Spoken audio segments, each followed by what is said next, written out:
Hi everybody, welcome back to My Mini Homestead, and it is March 11th and it's time to get more seeds started.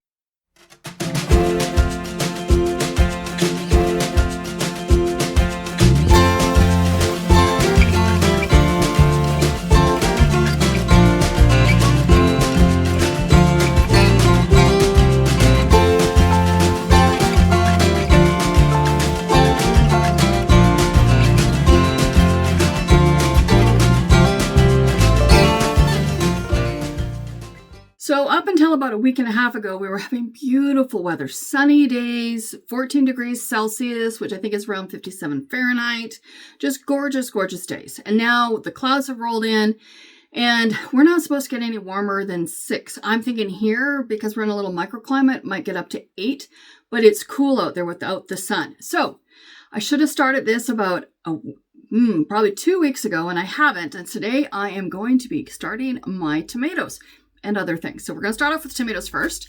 So first I've got cherry tomatoes, which these are my sun golds that I get from Johnny's Seeds. And I'll put a picture up above if I have any of my tomatoes from last year. And then these are red pearls. And again, really good. I love these little tomatoes. The yellow ones, the sun golds, are excellent too, but these red pearls, so good.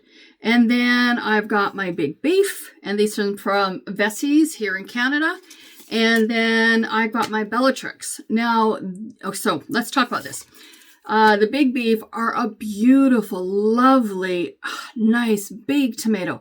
Amazing for tomato sandwiches, good for juice. Like, you can use them for anything, but these are your nice big slicers, and I have people already waiting for them. They just love these tomatoes.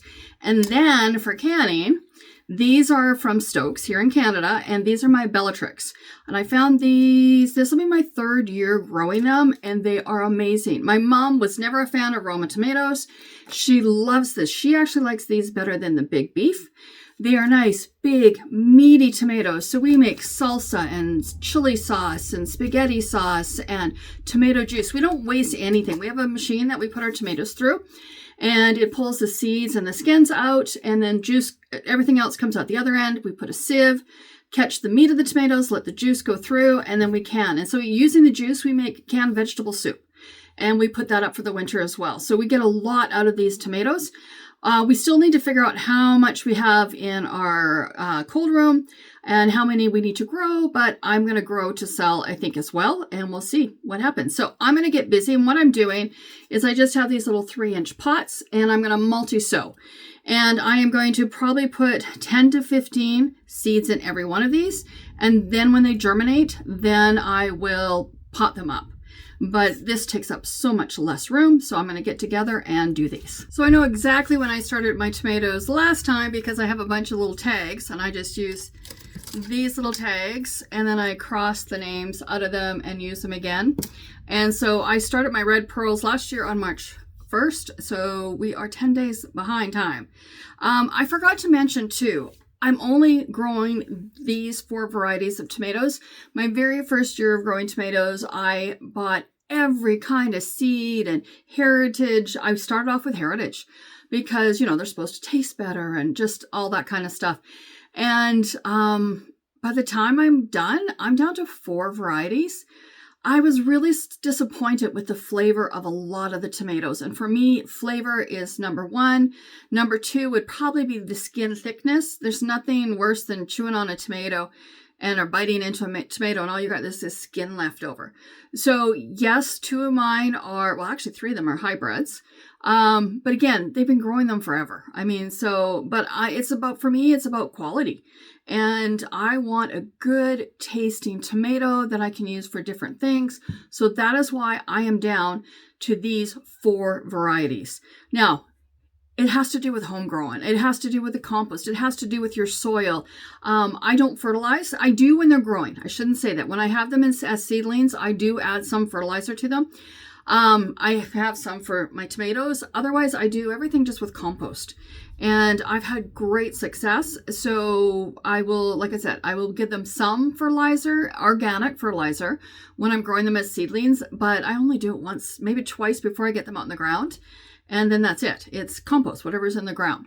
And I might try something different this year. I might add some bone meal to half of my tomatoes and see how they turn out.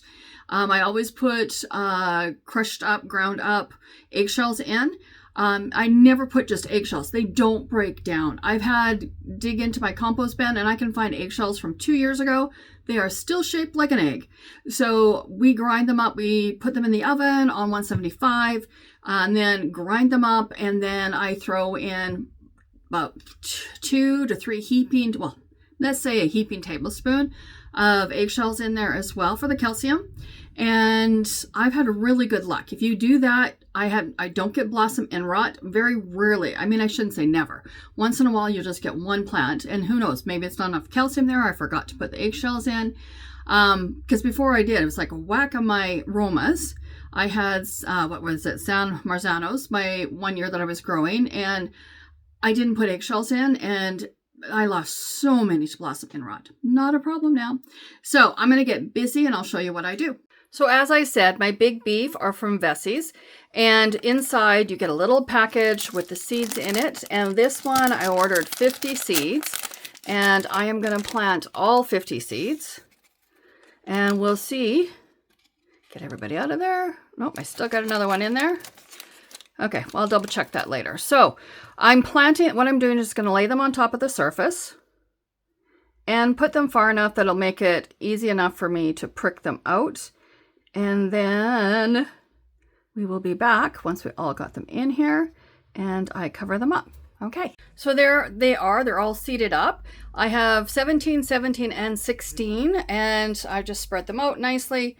And now I'm just gonna put on about 1/4 inch of soil over top. Gonna push that down a bit. And then once it's done, I take my handy dandy water bottle, my holes in it, and I'm just gonna wet it down really good. And you can tell how, if there's moisture in the soil already, you can tell because the water disappears pretty quickly. If it's dry, it'll just sit there. So what I do is I have a Rubbermaid, I put all my seed starter in it, and then I pour, like for 1 bag of seed starter, I pour in about 1 gallon of water, mix it up, and then let it sit, and then go from there. Just gotta make sure that's not a seed that came to the top. Nope, that's just the granule. Okay, so that's done. I'm gonna finish up all of these and then get them onto a heat mat, and we'll go there in a minute. So next is my red pearl, and I'm only doing 2 pots of those, and I'm only actually gonna put 10 in each. This year I'm not planning on selling. If I have a few extra plants, I'll sell them. But I'm really not in it this year to sell. This year I just want to grow a really good garden. And, oh, look at those little seeds. They're stuck. So I don't want to lose any of them. And, come on. There we go. Get them back in there. And so I'm not sure how many I got in here. Let's see. 100 seeds. So, oh, wow. Maybe I should grow more and see if I can't sell some more plants. Okay, I think I'm going to do 20, 40 seeds. And then I'll have leftovers for next year and go from there. So, as you saw, these are teeny tiny. Sorry if I'm banging you around. So there's the seeds, just little tiny things. So I am going to try to take them one at a time. And just drop it in there. Hard thing is remembering where I actually put them.